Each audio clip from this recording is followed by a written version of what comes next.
Welcome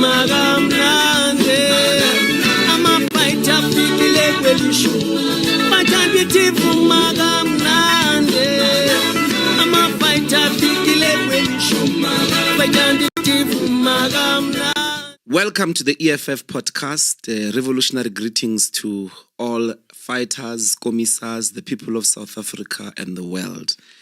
My name is Mbuyiseni Ndlozi and I'm going to be facilitating a conversation about our 2024 elections manifesto, which was launched in Moses Mabhida by the Commander-in-Chief in Durban, eThekwini. We've got with us the second in command, Commissar Floyd Shivambu, to take us through the major themes and the major issues that are covered in the EFF's 2024 elections manifesto. Deputy President, welcome to the EFF podcast. No, thank you very much, Commissar Mbuyiseni, and it's good that we get to utilize this platform to have in-depth discussions about the road to victory and the ready to govern plan of the EFF, which is the manifesto which we're going to talk about today. 255 pages. 260. 260. Yes. Okay, 260. Yeah, let's say 260 pages. Yes. It's a master's thesis, some would say. Where does it come from? What generated? How did it get to be generated? What are the major sources? And why go this elaborate? Look, there are primarily four sources of the EFF elections manifesto. And that has been the case since our first election manifesto in 2014. One is that we engage in public submissions and public participation process where we have community meetings and people make inputs. And we utilize different social media platforms, emails, and even calls for those who want to make substantial submissions as to what should be contained in the manifesto of the EFF. So it is basically and primarily an expression of the aspirations of our people, because they fundamentally are the ones that shape that perspective. But two, also we then develop a manifesto due to our experience and practical observation of what is happening in government, because we've now been public representatives for 10 years as the EFF, like in parliament, in all the legislatures and different municipality councils. So out of our practical observations, we then gained experience and say that the better way to do things is this manner instead of this. So that is the second component of how we then get to shape manifesto out of what we've practically observed as public representatives of the EFF. And then the third component of where the manifesto comes from is deep expertise and knowledge, like where we then consult with experts on different fields, on electricity, on science and technology, on the criminal justice system. We then get to interact with people who practically have got to lead or to give direction in those sectors of society and the economy. So there is a deep sense of expertise that guides the EFF manifesto. So it's actually beyond reproach. Even the far much more accomplished experts on different fields, they actually commend that the EFF has produced one of the most comprehensive and clear perspective as to just how we should govern society moving forward. And of course, the last component which then shapes the perspective is the founding manifesto of the EFF. Whichever manifesto of the EFF or public statement and public policy statement that we make as the EFF should be grounded in the founding manifesto, so that we do not drift away from the ideological telescope and the ideological contours that guide the organization. Whatever we do, we should always make reference to the founding manifesto of the EFF and the 7 cardinal pillars for economic emancipation and freedom in our lifetime. So that is basically the 4 sources of the EFF elections manifesto. That got to be 260 pages. And this, by the way, it's a sign of respect to the people of South Africa that we're not just coming with some small pamphlet and say, elect us into government without elaborate plans as to just what are we going to do differently. Remember, the EFF has never been in government at a provincial and national level. We have been public representatives at parliament level to oversee the executives.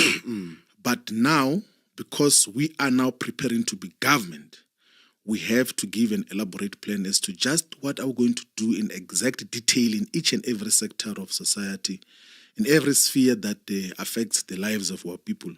That is why we get to 260 pages. And then, of course, there are summarized versions of what are the key issues and highlights that are contained in all the languages. It's accessible in the EFF website.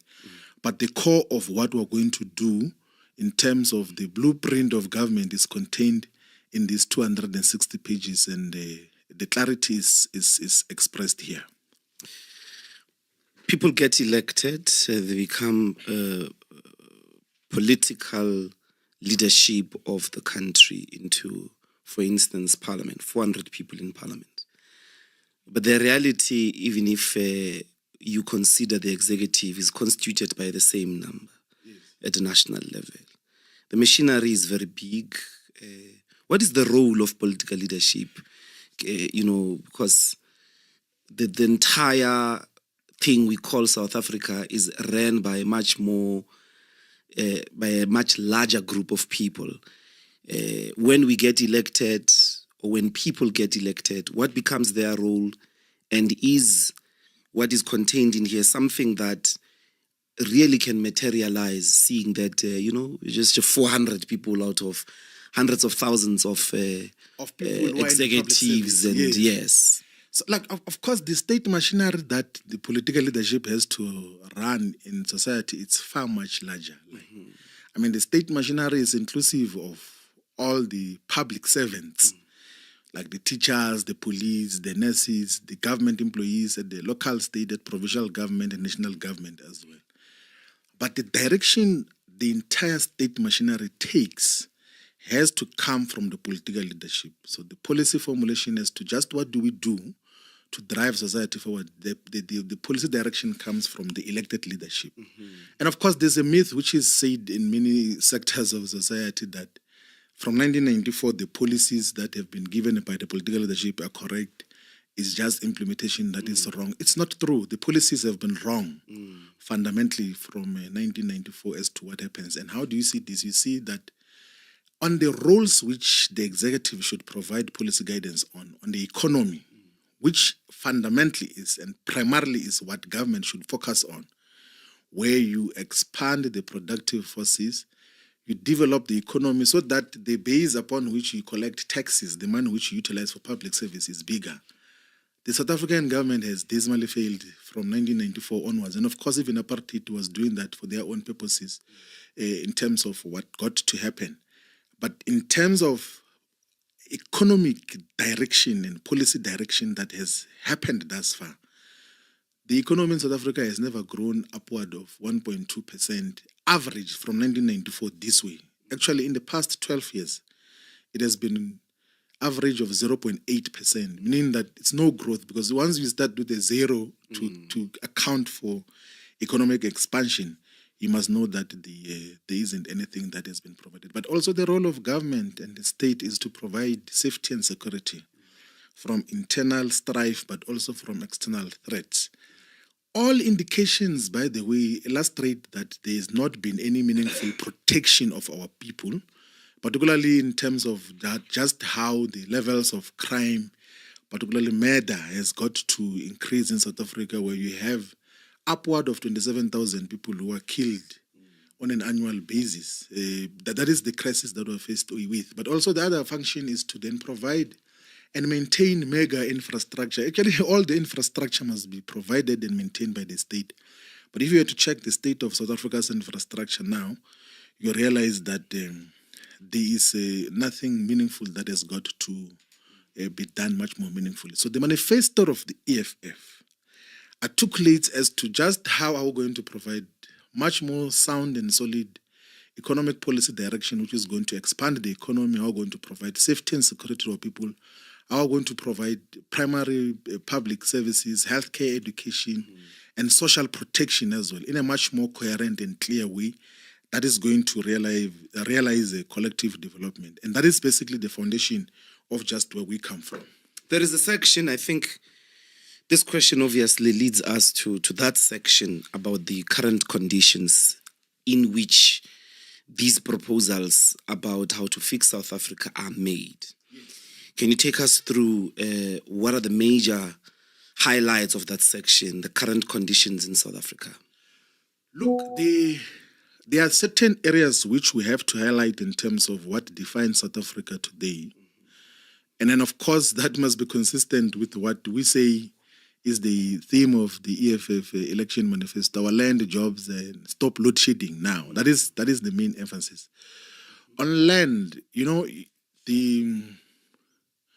1996, the government developed a green paper and then it became a white paper in 1997, meaning that it was a policy document of government to express what should be done with the land question.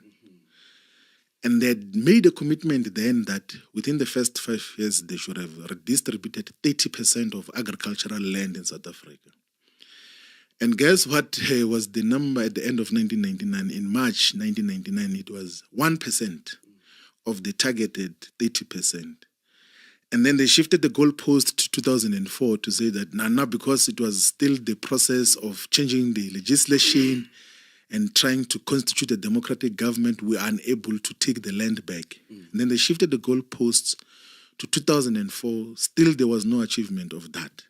Shifted to 2009, still no achievement. To 2014, now it's to 2030. Not even that 30% has been achieved in terms of land redistribution, particularly agricultural land in South Africa. So the land ownership, particularly agricultural and arable land in South Africa, is still majority owned by white minorities, by white males. It's upward of 80%. So many people they say that number is incorrect. It's the most correct number that gets to define. And actually, part of the ways to could gauge that is just to, at a smaller, just go and check the Johannesburg fresh produce market, which has got an annual turnover of about 8 billion rand, where they buy agricultural products from farmers and then small-scale traders of bananas, of potatoes, of tomatoes, of carrots, and everything else they take from there, including the major retail stores like Spar, Pick n Pay, ShopRite. They buy from the fresh produce market to sell to our people. If you go to the fresh produce market and check who are the people who are supplying them with fresh produce, it's more than 90% white farmers.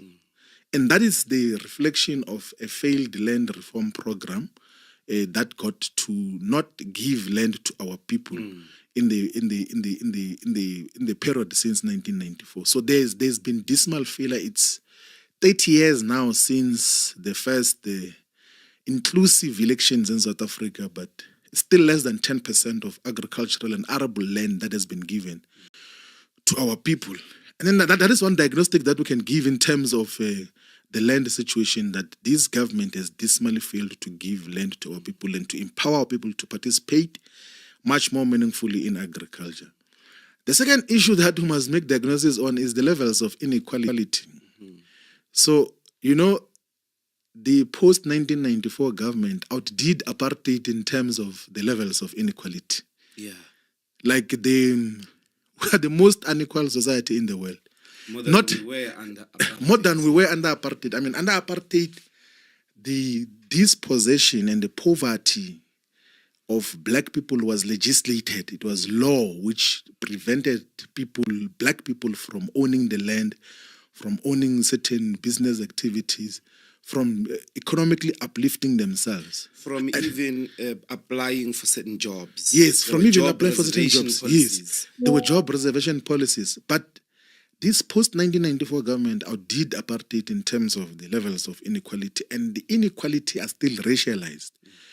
Meaning that actually apartheid just got to be worsened under the so-called democracy in South Africa. So the economic apartheid is still a lived reality, and it's actually getting deeper and much more intense under a democratic project. Let me just push you a little bit on that statement. I find that it's the most unconvincing argument when people say there's just no break between apartheid and post 1994. Yes. And even now you're saying economic apartheid. Is persisting. Yeah, but isn't it that we are leaving, like we're not taking the people who have been running the country, we're giving them a free pass?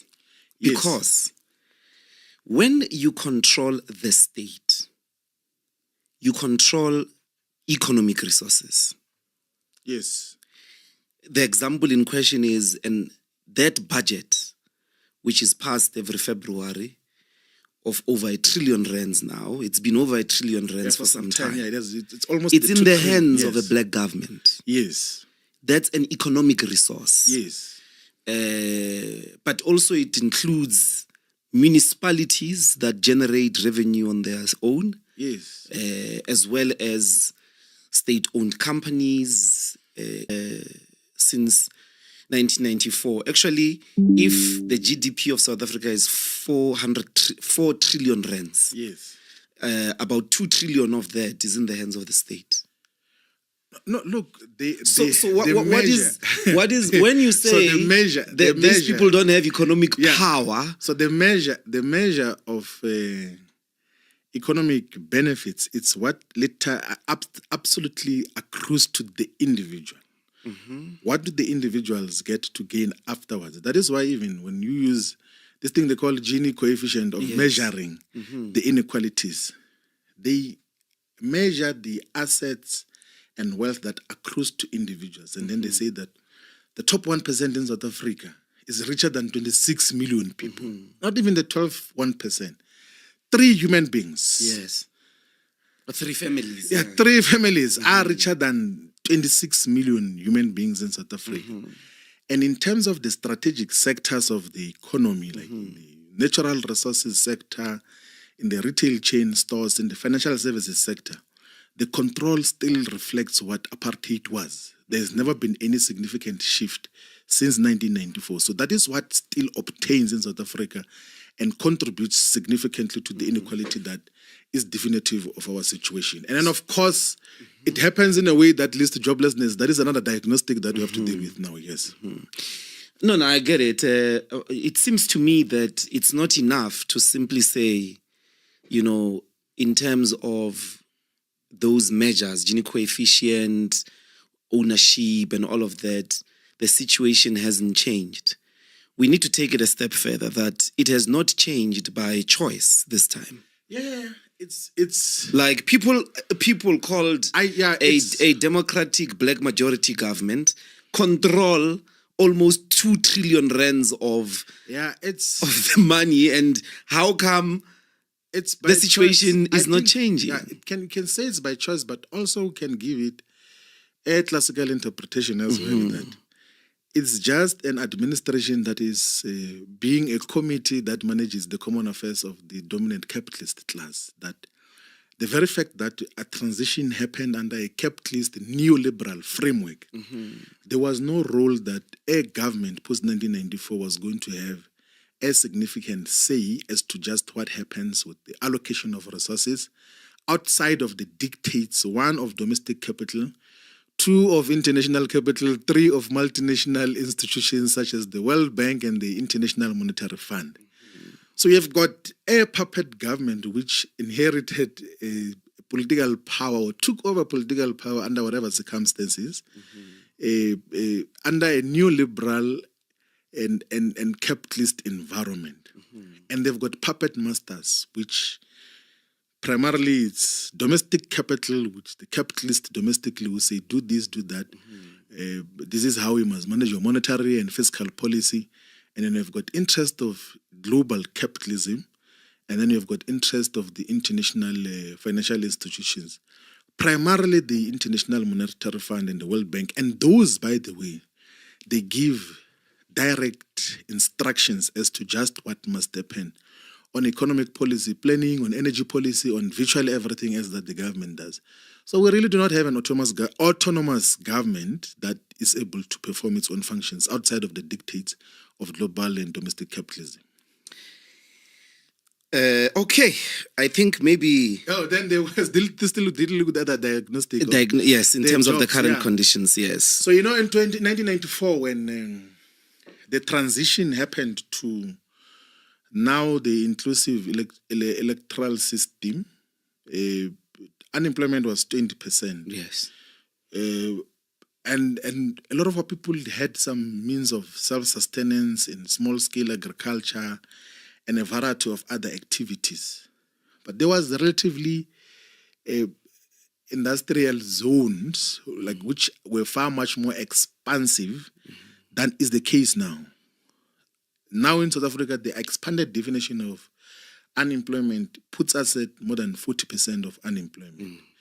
So under apartheid, you would have the major economic centers employing a lot of migrant workers.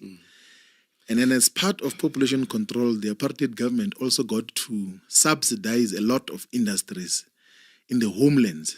So you had industries in the Transkei, in the Ciskei, in Bophuthatswana, in various sectors, in Venda, in Gazankulu, like proper industrial activities which were employing people in virtually all parts of South Africa. Even in the KwaZulu homeland, you had a lot of factories that were operational. So the levels of unemployment were far much lower because there was labor-absorptive industrial activity and factories that were employing our people. But then the neoliberal policies that got to be adopted or imposed on the ANC government since 1994, they took them voluntarily. Yeah, this idea of a helpless ANC the West is pushing. I think those guys believed wholeheartedly. To this day, President Thabo Mbeki speaks very passionately about these policies. Why don't you give it to them? Yeah, it's twofold. Like they were willing slaves of the neoliberal agenda because, for instance, the adoption of the growth, employment, and redistribution strategy, which was the most neoliberal perspective in 1996, was not wholly a domestic affair. It was actually imposed from elsewhere in terms of this is what South Africa should do. And that also interlinks to what got to happen in the transition, the loan which was taken from the IMF and the conditionalities that came thereof. Now, I want to link what just got to be the consequence of the adoption of gear and neoliberal policies. What those meant is that the state should lift all the subsidies and protection which was given to the industries, including the homeland industries, which and factories, which, by the way, were protected by apartheid government to be self-sustainable, to have tax incentives, to be financially viable. Then the post-1994 government was then in a policy environment that says that remove all those protections in favor of global competition, in favor of a global economy. You will import things if you need. You do not need to produce them, and that eroded thousands, if not millions, of jobs in South Africa. It deindustrialized South Africa in a massive way, such that South Africa's economy is perennially not labor absorptive. It's not labor absorptive in a manner that is sustainable.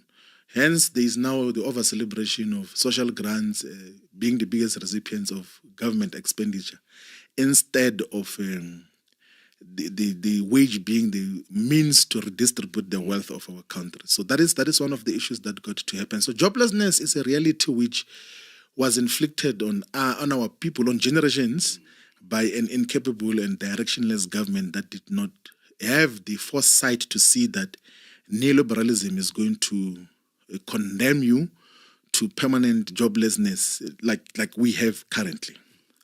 And the state of public infrastructure, the state of public infrastructure as well, it's electricity. Collapsing. Yes, then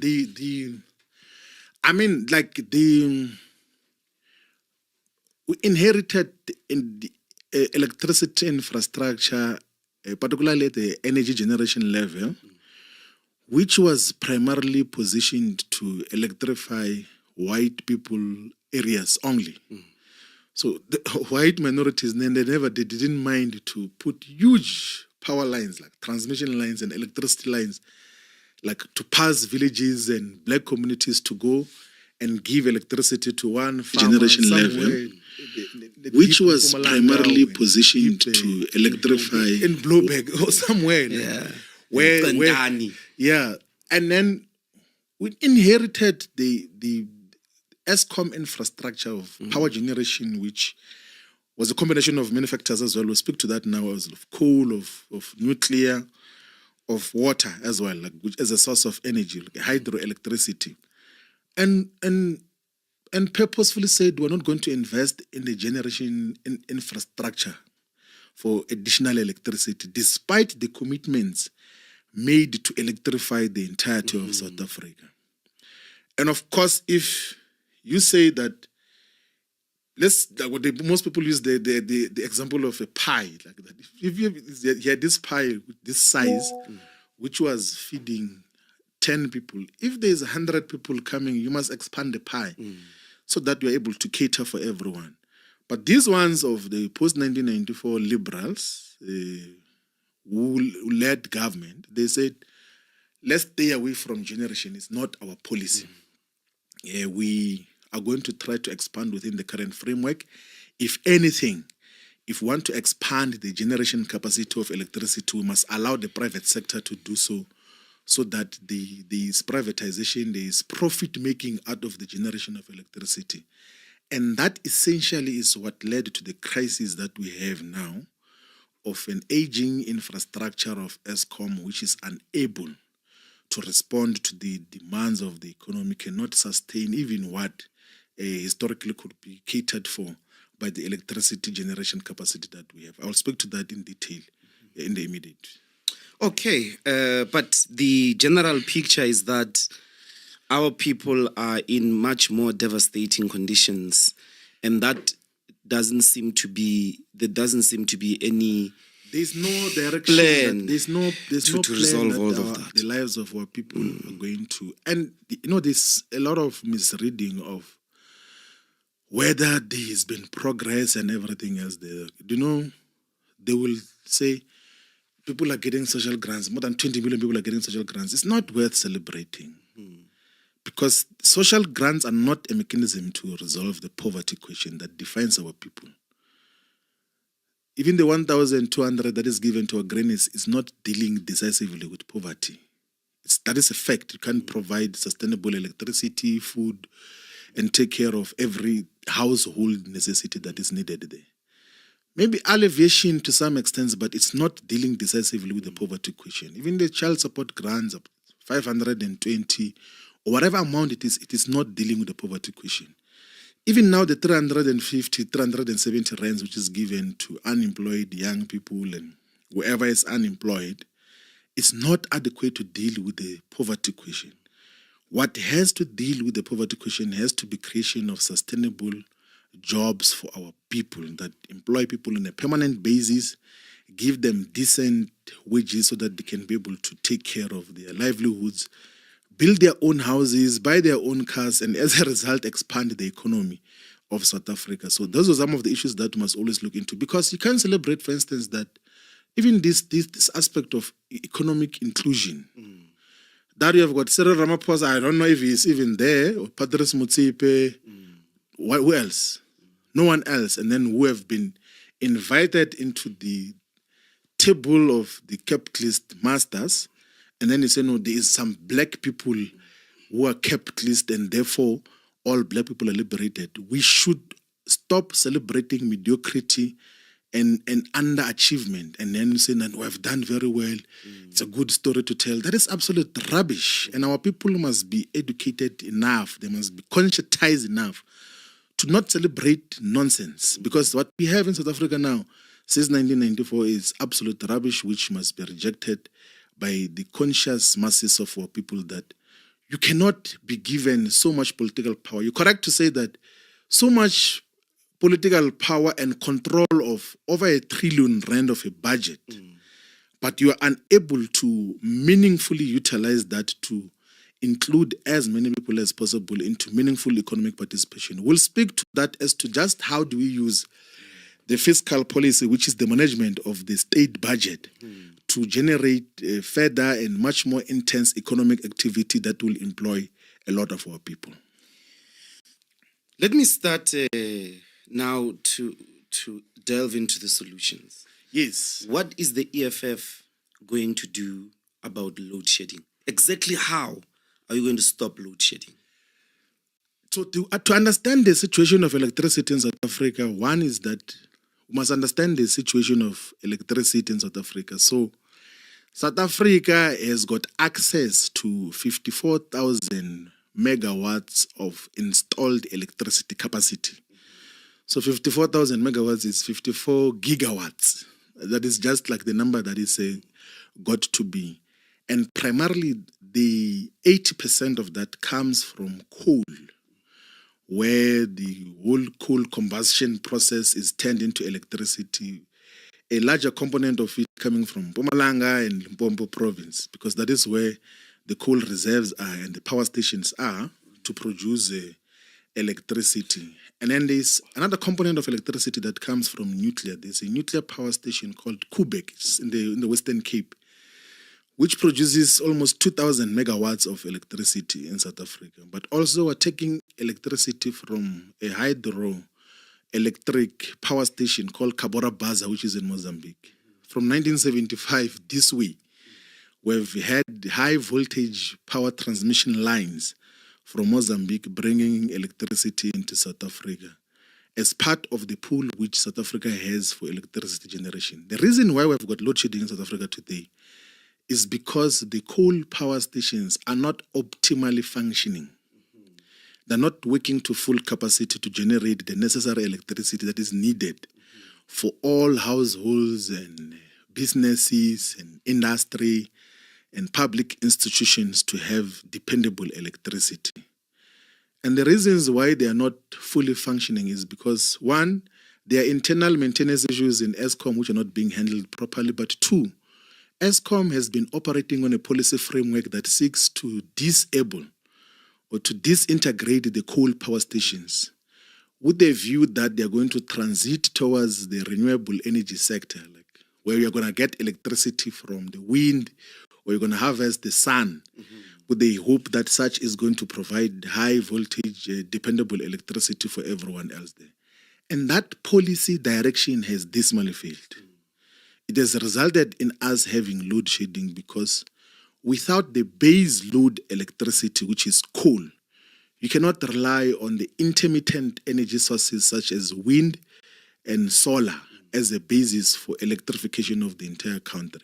And that is where we are now, that we have got a government that has purposefully neglected the base load of our electricity. And that is why we then say as the EFF that one of the things which we are going to unapologetically do is to focus our maximal attention on optimal functioning of coal power stations.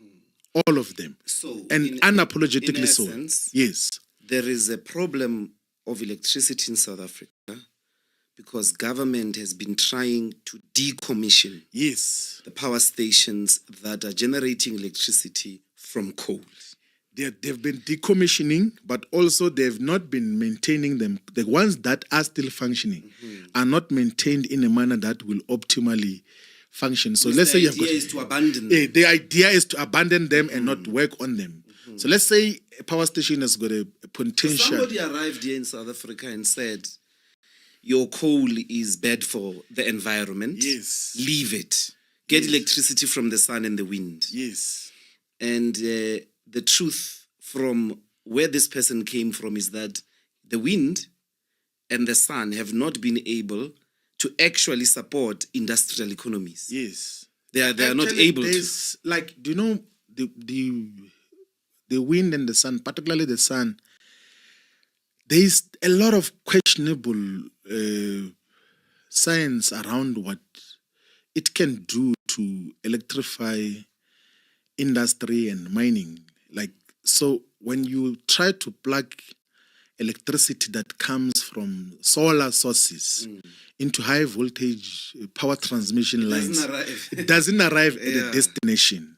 So as an off-grid solution where you put a solar panel at your home, you charge batteries, or you put in a hospital and all of those, that can be impactful unless if you have got huge battery storage capacity to could pump the electricity into the grid in a much more sustainable way. And we do not have that now. And that is why a lot of the solar farms and the solar sources of energy are not giving dependable electricity to the grid. They seem to that also can be then be able expensive. they're very, very expensive. Electricity generated out of the sun It's way too expensive. is much more expensive per the unit. policy and then the manner in which the policy environment has been shaped in South Africa is such that Eskom is compelled to pay those sources of electricity because they are the sole monopoly transmission company in South Africa that has got high voltage transmission of the entirety of electricity in South Africa. So how will you get into government on the 30th of May?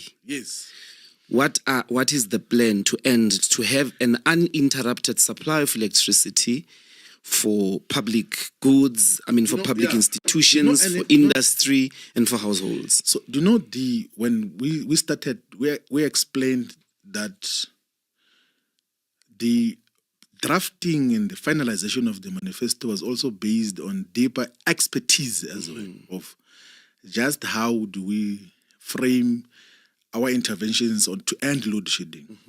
We can say now without any fear of contradiction that the people who contributed to the EFF's chapter on electricity, on how to end load shedding, are people who have led Eskom at a very high level. And when they led Eskom, there was no load shedding.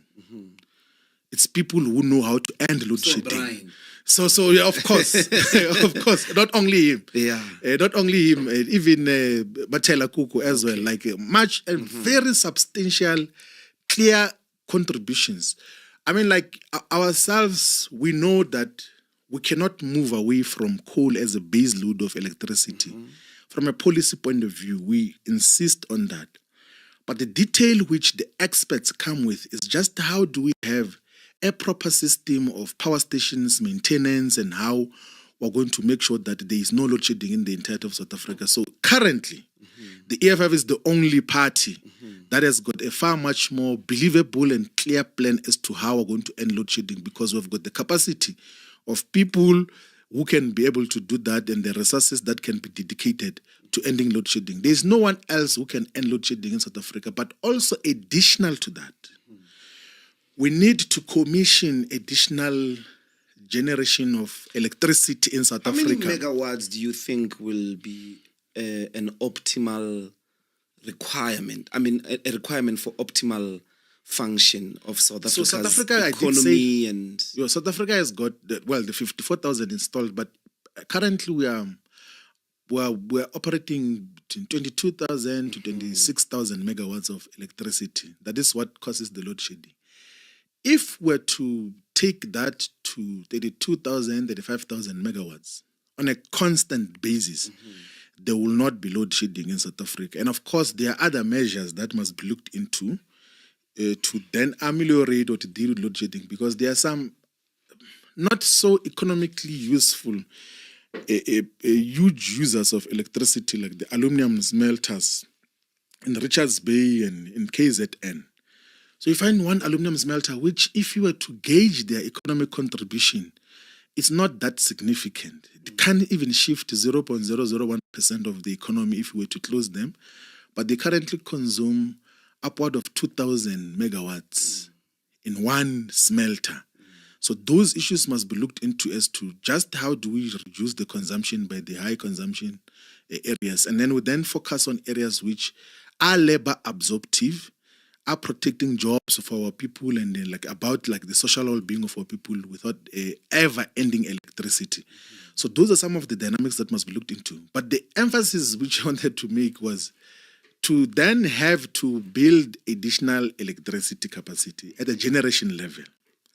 That we need to commission, in the manifesto we say it must be 6,000 megawatts nuclear power station, which can be done in a fiscally neutral way without expending money of the state. We can give a power purchase agreement to companies that build the nuclear power stations, and then we say, build this, operate it for a period of 20 years, and then transfer it to the state after a period of 20 years. Like the Gautrain.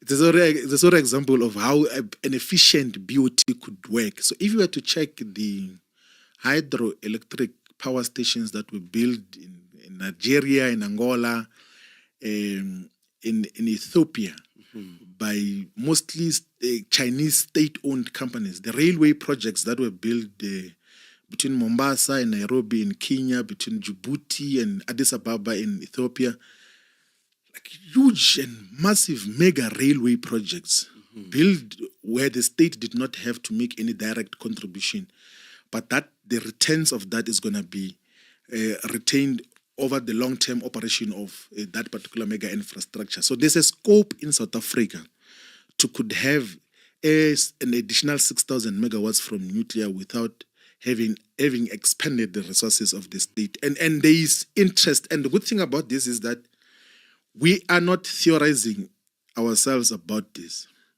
We've had engagements with very reputable institutions, including Rosatom as well, which have got capacity to could build a proper, sustainable nuclear capacity in South Africa. And it's one of the issues which, when we then take over power, we must then prioritize to stabilize the supply generation of electricity. Because without electricity in a modern industrial economy and society, you cannot survive with anything. Jobs. Yes. Chronic problem, systemic almost, but as well as a complete misdiagnosis of economics. Yes. You take power. How are you going to create jobs? The fundamental approach to job creation in South Africa has to be massive protected industrial expansions. In the founding manifesto of the EFF, it says as one of the cardinal pillars that we must pursue massive protected industrial expansion to create millions of jobs. Sustain. That is actually like the one of the Justin Lin, one of the economists, he says that the only way to have a country like to have proper wealth and to be stable is through industrialization. And then of course it gives an exception to the oil-rich countries in the Emirates and the Arab world. And we have to pursue industrialization. It's not too late to could pursue massive industrialization. We still have to go through the second industrial revolution much more meaningfully in South Africa. Yeah, much more meaningfully. So that we produce our own things. I mean, like, we import virtually all consumer goods and products in South Africa. The clothes that we wear, the electronics, the household electronics that we utilize at home, the iron, the kettle, the microwave, the stoves, the furniture that we utilize in our households, almost all of it is imported. The building materials that are bringing the lights, the light bulbs, everything else they like. So it's way too much. The industrial revolution was electricity because the first one is the steam engine. Yes. So we still need to do those things. We still need to undergo a full-scale second industrial revolution. That is embarrassing. That is one of the things that we have to pay attention to. And we must never fall into the trap that now we have passed the phase of the other, the second industrial revolution. No, we haven't. We still need to industrialize. We need, by the way, and it's not just the consumer goods and products. We still need to build industries, factories to manufacture cars, like automobiles. Like, I don't understand how we inherited a very capable state company called Denel, which manufactures fighter jets and military vehicles. And we have not utilized that capacity to build civilian vehicles, cars, buses, and ambulances that are needed for daily use by our people. And even just with the South African market, you can sustain a very huge industry to produce automobiles. Just how many cars does government own? Just how many police vans are there? Just how many cars do municipalities own? Just how many cars are utilized by these councillors, ministers, MMCs, premiers, and all of those? if we had built an industrial internal capacity, of course, in the beginning, like it happens with all industries, there will be trial and errors and everything else there. I mean, like it took Toyota many years to gain traction, yes. But Toyota currently produces 10 million cars every year. So we have to pursue that and in a manner that is economically sustainable. And we Toyota must be is not unapologetic. from the West. That's important Yeah. to mention. Toyota is from Japan. Japan, It's Japanese, and it got to dominate the global market in terms of the production of automobiles. When it started, it was a laughing stock in the West. They were saying this car will never be So sustainable. what are the but currently, immediate industrial objectives of the EFF? Which industries will the EFF generate jobs out of? so the immediate areas and sectors that the EFF government will focus on is on the aspects which government needs every day. Let's start with food. We import a lot of food unnecessarily. Like so, once we have given land to our people, we then source all the food which the state consumes from local producers. It doesn't take forever to produce food. I mean, to grow a cabbage is 3 months. Like a variety of vegetables that are utilized, carrots, beetroots, and all of those things are grown over a shorter period of time. And the state, we always say, is the single biggest buyer of food products.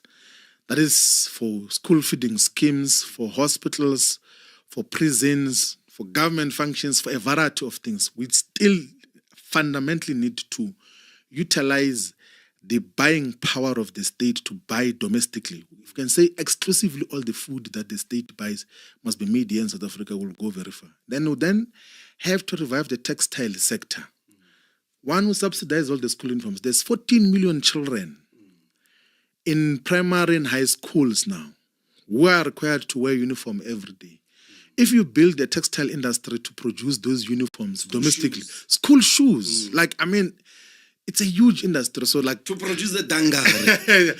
all of those, I mean, like, so all the to dangaris produce- and the tunics and the school shoes are not from South imagine, Africa. so imagine if every year you have to produce fresh 14 million school uniforms. That's a lot of jobs. It's a lot of jobs for our people, but also Even in the half textile. of it, Yeah, just even half half of of yeah. it, yeah.